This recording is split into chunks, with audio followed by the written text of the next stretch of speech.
are you in the right place? Do you feel like for your stage in life, you're doing the right stuff? Are you with the right people?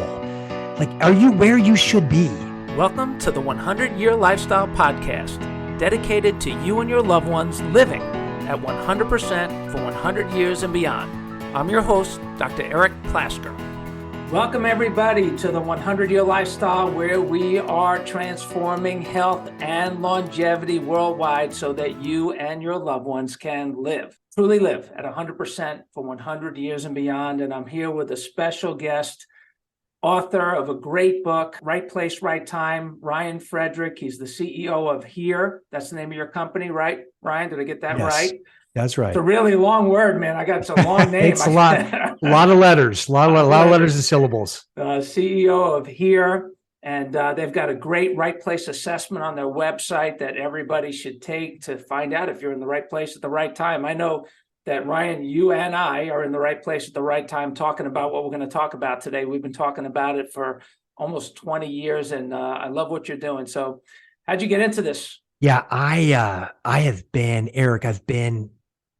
in this not officially as long as you have, last 20 years, but actually pretty close. I was at Stanford Business School and graduated in '05. But in the summer of '04, when it sounds like you were getting going, I was in technology previously, but was really curious about how longer lives were going to impact our society. And I was particularly interested what it would mean for the second half of life. And so I applied, I wrote letters, actually. I didn't have applications. I wrote letters to senior housing companies to want to work for a summer. She was like, I actually wanted to live in one. And I sent over a dozen letters. My classmates were like, what are you doing? But I went down this path and only one company replied. It was Sunrise Senior Living, which at the time was the one of the largest senior housing companies. It's still substantial today. CEO asked me to fly out. I flew out to go see him. And I said, his name is Paul Kloss. I said, Paul, I want to work here, but I also want to live in a community for a summer. And so it came together. So my wife and I, she joined me. Although she didn't just elect to join me in the senior living community in Atlanta. She went back to California where her family's from. But that was the beginning. And what I got to see was the impact that place can have on people's lives, both positively and negatively. And the way that it has a direct relationship, Eric, around our lived experience. Like, do you have the right amount of square footage? Does the design work for you? Do you have a sense of emotional connection to it? But also an indirect benefit or impact. In what ways does it nudge you to greater purpose? In what ways does it help connect you socially, to others? And in what ways does it nudge you to healthier habits of exercise or nutrition or sleep? And then even financially, it's oftentimes where we live. If we own it, it's a big asset in our portfolio, but managing that for financial well-being is important too. So that's when the journey started. Fast forward now, as you point out, close to 20 years with my book and a much broader focus now. I think in some ways where we live is hidden in plain sight when we think about these drivers for healthy longevity. It's a great point and very interesting, and a story that I don't usually tell, but it is in my book. It's that when to go along with what you're saying is the importance of your environment, both your internal and external environment, and having them be congruent and aligned is so important. When I was writing the 100-Year Lifestyle, this is going way back, like you said, I got stuck at chapter 5, which was on environment. And I couldn't finish the book. So I went to section 6, 7, 8, and 9, finished all those. And then I came back to number 5, which was all about internal, external environment. And what I realized is that my kids had gotten older. We were set up in our environment for having young kids. They grew out of all that stuff, but all that stuff was still in the house. Yeah. And it wasn't until I cleared all that out that I could get a fresh perspective of getting this thing complete. And so I totally get what you're saying. And what is interesting about environment from my perspective is you see all these assisted living centers popping up on every corner. And I call this the accidental centenarian generation. This is a generation that was blindsided by their extended life. So they didn't know how to live this long. They didn't know they were going to live this long. They didn't know how to take care of themselves to ensure quality of life all along the way. So now we have all these senior centers that a lot of them are just basically, way stations in between when you're getting ready to pass. But what you're talking about is, I think, aligned with 100-year lifestyle, and that why not live in 100% for 100 years, and where do you want to live, and what would be the best environment for you to do that, so that you can optimize your potential as a human being as you age. For every stage of life, So Johns Hopkins is the publisher of my book. I'm on the board of the School of Nursing there, and I hired my daughter to be the editor. And so she's a senior in high school now. She was a sophomore then. She's a good writer and reader. And I was, my intent was multi-pronged. I thought she's the type of person that will likely, I think, write a book over her lifetime. So I want to introduce her to this and get a sense of that. There's a pathway to do something like this, but also I wanted her to appreciate that these decisions around lifestyle and environment, which, as you point out in your work, those are the drivers for healthy longevity. Our DNA accounts for a small minority, really, of our longevity. And so I think these lessons about how to be thoughtful about not just where to live, but how to best engage where you live, it's relevant across the whole age spectrum. And as you see, some experts talk about the fact that people believe that about 50% of kids born today in the US are expected to live to 100. This is why there's such an important distinction between longevity and aging. Yeah, we're all aging, no doubt. But this longevity piece and the continued expansions that we're seeing, it's relevant to people throughout the age continuum. And that's why I believe where we live is, in some ways, as I said, it's hidden in plain sight. It's the decision that has a day-to-day impact on all these other variables in our lives, that if we get that decision right for a given stage in life, it makes things easier. If we get it wrong, we're facing a headwind. If we think it's important to move on a regular basis, but we're, living next to a freeway, for example, and there's no walkable space around us, and it's a hassle. We got to hill up and down to get to, that matters. Whereas if you're in a spot where you just go right outside your door and there's walking paths or friends you can go do things with, invariably it has a meaningful day-to-day impact on your life. Yeah, it's so true. And it's interesting, we're seeing more and more, and I believe that statistic that you just quoted is accurate. What is also interesting about that statistic is 20 years ago, when I started talking about this, people didn't want to live to be 100. They were like freaking out about the idea of living to 100. And in recent reports, it's come out that nearly 70% of people, younger people, baby boomers, but not baby boomers, but Gen Zs and way back, younger people are excited about the opportunity. So, I believe that in a lot of ways we have contributed to that conversation, because this older generation, because they were blindsided, they expected to retire at 65 and then just rot away and go away quietly, like we said. But now the younger generation is saying, but you know what? My grandparents, when they grew up, doctors recommended smoking, and they were eating, all this foods that were not in the processed foods and cans and things like that. So people's health consciousness, what is your understanding, or how do you feel about the importance of being healthy as a priority in determining where you're going to live? Because I do think a lot of the younger generation, they want to live in environments that promote and support long-term health. Yeah, a number of things to react to. I think, first of all, we have where you live and its impact on your health and well-being. It can make a difference throughout the entire continuum. So if you're 75 and maybe you haven't valued health as much as a Gen Z today, place still matters a ton to you. And I think one of the sad things we have in our society right now is part of it's a function of ageism, but we haven't necessarily created compelling visions for people to lean into this incremental longevity, whether you're 70 day, 55, 40, 20.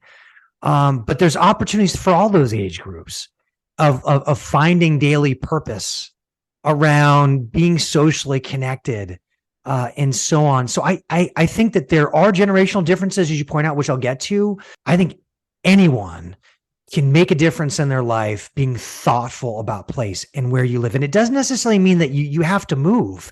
It may mean that you're more intentional about inviting people over to your home. It may mean that you're just incrementally taking advantage of opportunities to be more active where you are. I think it all starts with purpose, kind of the why in this. And to go back to, one of your mantras, 100%, at over 100 years, a lot of that speaks to this idea of not just longevity, but also, or lifespan, but also health span and wealth span. So you're healthy over that period of time, but also have the financial resources to feel secure. Going back to your point around the younger people, yeah, I think that you're seeing more people that are college educated. That's part of what this is you're seeing people that have more of an education. They tend to lean more towards planning. They see the benefit of planning. They have a level of optimism to look over a longer horizon, despite what we might see in the papers on a daily basis.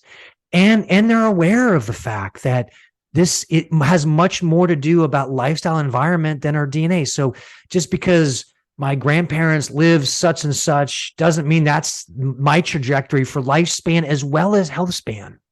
So I think they're more appreciative of data and research, recognizing there's more things available with wearables and things like that. So, and coming through the pandemic, I think we've got a situation where place is more on people's minds. I remember it was almost as if the pandemic exposed people to really where they were in that moment. And if they were in a great place, generally the pandemic may not have been that bad for them. They may have already had their friends, they had their pod, they're in an area. For those that weren't in a good place, it made it harder for a bunch of reasons. So I think you got to expose the pandemic. I think you have the hybrid working piece now where there's more degrees of freedom. I think you have questions about climate change and kind of what that means for different places and what life do you have. I think there's also among the younger generation, the values are a little bit different. People are more willing, from what I can gather, to take a little bit off the throttle and invest in a little bit more lifestyle and less on career performance on the margin. So I think there's a variety of reasons. And because of that, I'm seeing, more people be on the margin, be more intentional about not just where to live, but then when I'm there, how do I, engage in that? Yeah, and I think also that everything that you're saying is great, and there is also, as people age, they do get wisdom. They Absolutely. a lot of and I think why things like what you're talking about, what we're talking about, wisdom is not overrated. The younger generations, and we have a lot of them that follow along with what we're doing too. They're not cool chasers anymore. They got tired of chasing cool to dead end streets, and just getting likes on a page is not going to change your life, except give you a adrenaline rush in the moment, but that your life has to have meaning. And I love that that's a big part of what you're talking about. So in here, and in Right Place, Right Time, you have an assessment that you have people fill out that ask some great questions that are meaningful questions. And I would guess that the answers to those questions change as you go through the continuum, as you talk about throughout life, and the values change. Hopefully you find and get in touch with your core values, which is what we talk about a lot with the 100-year lifestyle. And talk about what some of those questions are and why they're important as people find their here and now. Yeah. So in the book, and then also in the assessment tool, I use the framework that Gallup Healthways created around well-being. And they look at well-being in 5 different areas. They look at it in terms of purpose, social connection, physical well-being, financial well-being, and then community or place. Those are the 5 elements. And I find it's pretty instructive, because when you look at the underlying research, People that have a purpose, something they can point to on a daily basis that's larger than themselves, it's one of the best predictors of happiness, true across the age continuum. On the social connection side, we're in to some degree, troubling era now where it's harder and harder for people to really connect and develop these closer relationships. There's some data that came out about a year ago, analysis of the American Time Use Survey, and they were comparing data from 1990 to 2021. And I'll quote the data for male, but it's similar for women. And that is, in 1990, about 40% of men said that they had 10 or more friends that they were considered close friends outside of family. Today, that number is closer to 15%. On the other end, back in 1990, men expressed only 3% of men said they had no close friend outside of family. Today, that number's 15%. And as you look at a greater reliance on the nuclear family, as we see extended family and just geographic dispersion in many cases, we see just the challenges of marriages and singleness in general. All these things put pressure with technology and so on. Another piece of data came out more recently from 2013 to today. On average, across ages, across income levels, ethnicities, people are spending 10 more hours alone, of your discretionary time. That's a big chunk. And so what it means is that there are things in our society that are like headwinds towards developing and maintaining friendships.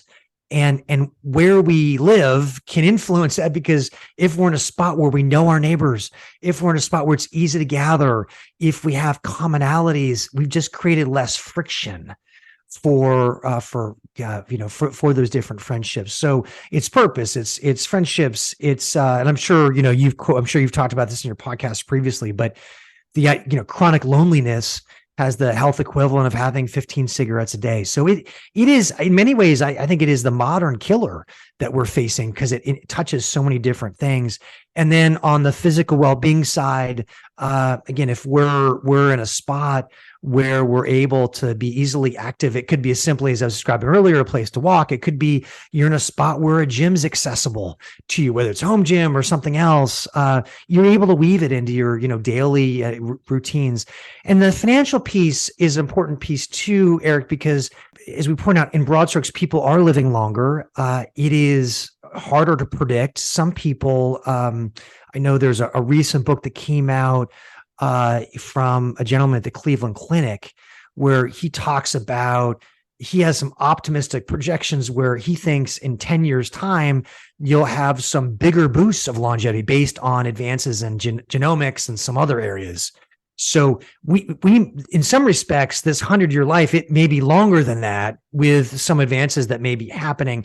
And so from a financial perspective, we have to really think about, how do we plan for this longer life financially, so we feel secure, and housing's a piece of that. In some cases, people may own their house but not fully realize what the costs are of maintenance, of the real estate taxes, of changing roofs, et cetera. And so being mindful of how this all connects. So what in the book, what happened was I got a lot of positive feedback in Right Place, Right Time about this assessment. So then I put it online last year, and now thousands of people have taken it, really from across the world. There's a group in England that's looking to create a British version of it. So I guess we have to use bloke or something like that to customize it to Britain. But it's a global thing. I had half a dozen people yesterday fill it out from India. It's something that's a lot of people's minds. And the reason I say hidden in plain sight is because we don't necessarily associate it with healthy longevity the way that we ought to.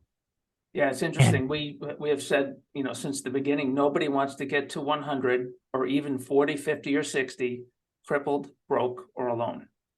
And it is definitely a wake-up call for so many people. And so when you think about the financial piece and you think about the place, obviously you're talking about when you say place, like where somebody's here is, where they are going to live.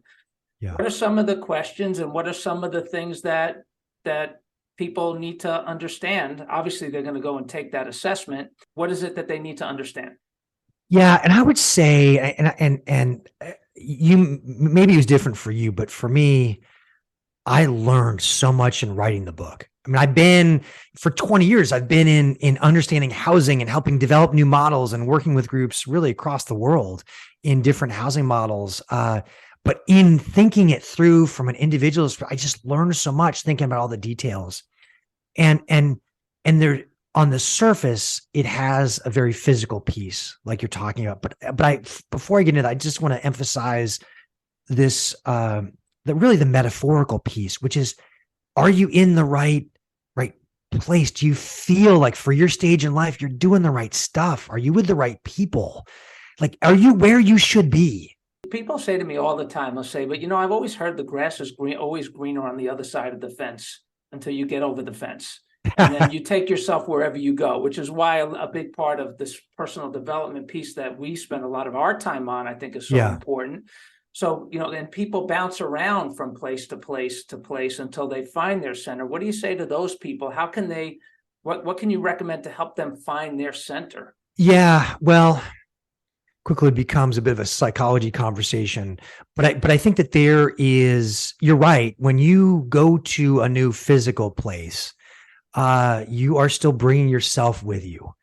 And so it can be naive to think things that may have been pulling you down in your prior place completely evaporate in this new place. And not only that, Eric, I think what also happens is we can, just like you said about the grass being greener on the other side of the fence, is that a lot of times that's set out of ignorance because we don't know what's on the other side. We know where we are now, but we don't know necessarily the other side. And in some cases, the devil is better than the devil that you don't know. For those that are somewhat nomadic, where you're moving from place to place, there's a benefit to that because you're getting exposed to different places, and in a sense, oh my gosh, I really am I'm a mountain person versus a desert person or an ocean person, or I'm a small town person, not an urban person. And there's some benefits in that. On the other hand, if you're not in a place long enough to really get to know it, to establish community, to take risks, to make commitments, I think you ultimately are more superficially part of a place. And I talk a bit about when we are optimizing the 100% for 100 years, you can't do that all alone. You need a team, and that team, it's helpful to have a team that's remote, close friends and resources and podcasts. And I live in Austin, Texas. My closest friend lives in Philadelphia. But I think it's critical that you have a local team. Who are, those people locally? In what ways locally do you manifest purpose where you feel like your life's making a difference? So I think you got elements of this nomadic piece. Back to your, there's ways you can tackle that. I think there may be a limit as to how much you can get grounded and develop that community I'm describing if you're in places for a short period of time. To your question before about where do you start around place, there is some level of introspection to say, which is one of the reasons I start with the assessment. Am I in the right place? Do I feel like it's right? In many cases, the answer is yes. Or, hey, I'm just a little bit off in a couple areas and I can go fix some of that without necessarily having to make a physical move. But particularly in places of transition, Eric, in places where, you talked earlier with your kids and their stuff and, wait a second, you got situations where empty nesting is clearly a transition stage. It's like, wait a second, the world's not all about the kids necessarily at this point. Or when you're in that pre-retiree phase where you're beginning to plan for what it would be as a retiree. As a retiree, what does that look like? And then you have things that are predictable and some things that are not as easy to predict. Like at what point maybe certain health conditions become a consideration for you or for your spouse or your family. I mean, that's part of what can happen too, is when you're thinking about your place, you may be influenced by maybe where your parents are, where your kids are. And we have some acquaintances here in Austin where they relocated from San Francisco, which is not unusual, but they came because they have a daughter who's in a tough marriage, and the kids need help. And so they're changing their life, their place, because this chapter, they recognize that their daughter needs her, and so do their grandkids. So I think there's a sensitivity to, an understanding of what matters most in the chapter that you're in, and to what degree can place help be foundational to support what's most important to you at that point. And that's why I believe it's so important. It's why the book's called Right Place, Right Time, is that it's very unlikely, I believe, that the answer to optimize for what's most important to you for each stage of life is literally the same place. And I think people need to be open to the fact that the best thing actually may be a move or change in thoughtful, strategic ways. Yeah, I think it's beautiful. And, it's fun because we have in Atlanta where I live, we have a lot of, Atlanta's booming right now. We have people coming here from all over because the city is growing and it's booming. There's a lot of opportunity here, but also there are some rivers and mountains, and they're building Absolutely. bike trails, and they're getting ready for this boom so that it does support the younger generations. They're building this bike trail going from one side of this northern suburb to the other side of this northern suburb, and It's super cool. Yeah, super cool. Yeah, so there's definitely, if you're in a place that is preparing for that, the place you live in now might not be the same place in 5 years or 7 years. Because I went to your website, I remember there's some insights there, really good insights. You should go check it out. Here.live, is it, or here.life? Here.life. Here.life. And so there are some good insights and some good questions about that. Is the place that you're in, is it growing or shrinking? And a lot of the doctors that we work with, we ask them that same question. If you're new in practice or you're looking to move or transition, are you going to go to a place that's growing or dying? And not every place is growing. There's a lot of shrinking places. So I do a blog every other week, and it's been fun, Eric, because I my plan, wasn't to go down this path, write a book. I majored in engineering in college to avoid reading and writing. So there's a lot of irony in this, but I am pretty analytical, and I think a lot about the future, and it's been fun to have a platform to share these ideas. And you hit on a key one, and that is the growth of the US is not happening uniformly. It is highly dependent on place. It is. And quick aside on that, I didn't define this earlier, but when I talk about physical place, I'm talking about not just your four walls, your neighborhood, but your block, your neighborhood, you live in an urban, rural, or suburban area? What metropolitan area? What state? What region of the country? What region of the world? All those things that composite that influences your lived experience in that moment. You might love your house. Maybe a single family house, and it works for your needs, but maybe your neighborhood's changed. Maybe you don't know your neighbors anymore. Maybe crime's a bigger deal than it used to be. And so while you might like your physical place or your four walls, your place may not be the right place for you at that point. So there's an element of thinking about that composite as you think about this. I think that to some degree, all of us need to be mini macroeconomists. And I say this not for just the younger people. I think it's true for everyone. If you're someone that's planning on retiring soon or recently retired, and when you factor in what we're talking about this extended longevity that's happening, you might live another 20, 30 years or so. Well, if you're in an area that's contracting, right, that has a bunch of implications. It has implications for your access to labor to help you when you might need something, has access likely to the quality of your healthcare for different reasons. It has implications for the value of your home if you own it, has implications for your ability to sell it if you own it.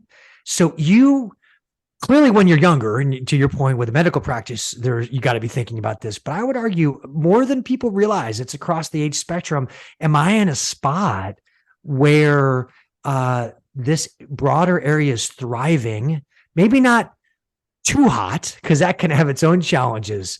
But is it growing? Is it growing at modest rate? Are the people that I want to be challenged by, associated with, friends with, are they on the margin coming?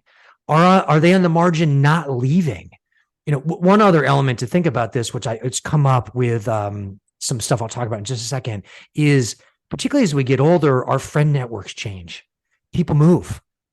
And so we, as we are thoughtfully construct and maintain our friendship networks, when we're in places where if you're in a place that people are net moving out of, and the people that are coming in are not necessarily your people, that has a challenge of maintaining that robust social network that's so important.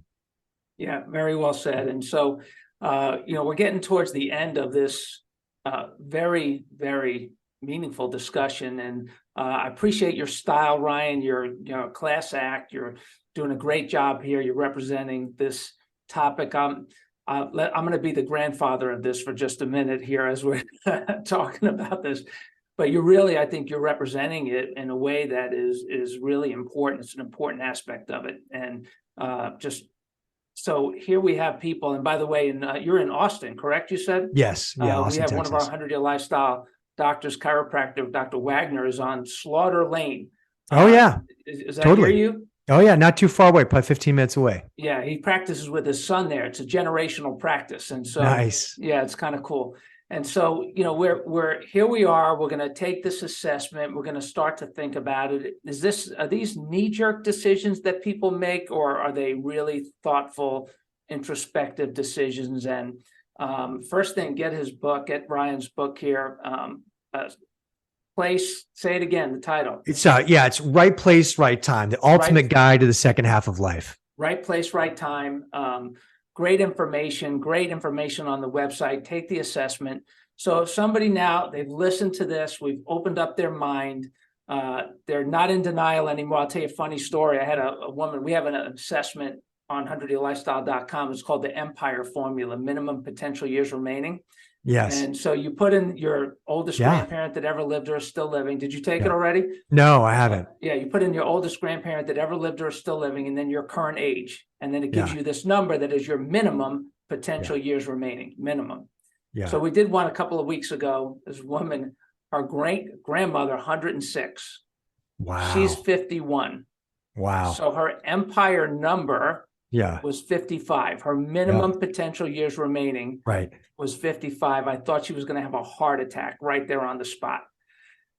But she didn't, thankfully.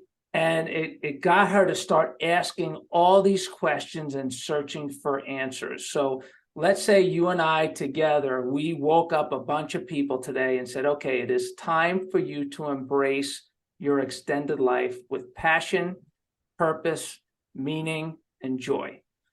First, one or two or three things that you suggest that they do. Wow. Well, there's a lot there, and it's exciting. I think following what you said just amplifies some of what we talked about. The good news is in large part, you have agency. Like your future self is largely a derivative of the decisions you make today. You have control, much more control than you ever thought. Much more control than you ever thought. And I believe, and the research bears it out, that where you live and how you elect to engage where you live is just foundational. I believe it's really step one. And so I would encourage people as they do this, like you said, to be thoughtful about it. Oh my gosh, in this case with your Empire score, 50 years, like, okay, how can I be thoughtful about what I want these chapters to look like? We're all pioneers in this, because we're moving from, I think of as a 3-chapter narrative. You learn, you work, you retire, to now a much more complex situation where you might be working, but then part-time, and you want to spend time with family, and where do you find purpose and all. It's now you're a pioneer. It's a brand new world. And I would look to really embrace for what that is. You said earlier, this place decision, is it something that takes a while and thoughtful, or is it knee jerk? And I actually might say both. And the reason I say that is, clearly, I believe planning matters. I believe that making the most of a long life requires more than just good fortune, requires some careful planning with the right people.